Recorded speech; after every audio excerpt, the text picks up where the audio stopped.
जंगल का न्याय। एक नई शुरुआत। एक घने जंगल में कई जानवरों का साम्राज्य था। सभी जानवर वहां मिलजुल कर रहते थे। यह जंगल अपनी सुंदरता और शांति के लिए दूर दूर तक प्रसिद्ध था। लेकिन एक दिन जंगल की यह शांति भंग हो गई। गिद्ध का प्रस्ताव। गिद्ध, जो जंगल का सबसे चालाक और बुजुर्ग पक्षी था, ने घोषणा की, हमारे जंगल में कोई नेता नहीं है।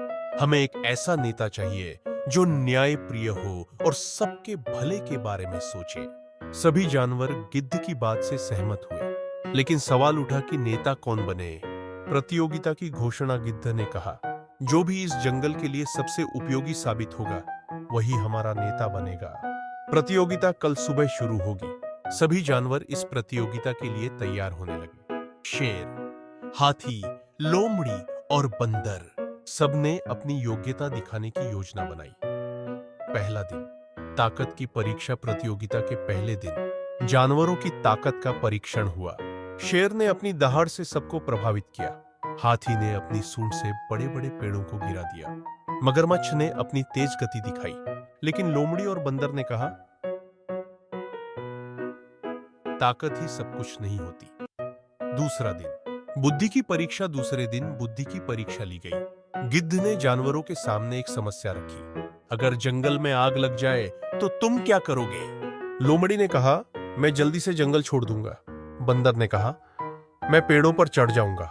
लेकिन हाथी ने उत्तर दिया, मैं अपनी सूंड से पानी भरकर आग बुझाने की कोशिश करूंगा। हाथी के इस उत्तर ने सबको प्रभावित किया। अंतिम दिन, दया और नेतृत्व। आखिरी दिन दया और नेतृत्व की परीक्षा थी। गिद्ध ने जंगल के किनारे एक घायल हिरण को रख दिया। शेर ने उसे नजरअंदाज किया। लोमड़ी ने कहा, इसे बचाने में समय बर्बाद होगा।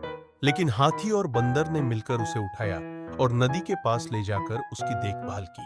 जंगल का नया नेता गिद्ध ने घोषणा की, हाथी और बंदर दोनों ही योग्य हैं, लेकिन हाथी की ताकत, बुद्धि और दया उसे सबसे योग्य बनाती है। वह हमारा नया नेता होगा। सभी जानवरों ने खुशी खुशी हाथी को अपना नेता स्वीकार किया। सबक जंगल के जानवरों ने सीखा कि केवल ताकत या बुद्धि ही नहीं, बल्कि दया और नेतृत्व के गुण भी एक अच्छे नेता को परिभाषित करते हैं। इस घटना के बाद जंगल में फिर से शांति और सद्भाव लौट आया और सभी जानवर मिलजुल कर रहने लगे। निष्कर्ष, यह कहानी हमें सिखाती है कि अच्छे नेता में शक्ति, बुद्धि और दया तीनों गुण होने चाहिए। जब हम दूसरों के भले के बारे में सोचते हैं, तभी हम सच्चे नेता बन सकते हैं।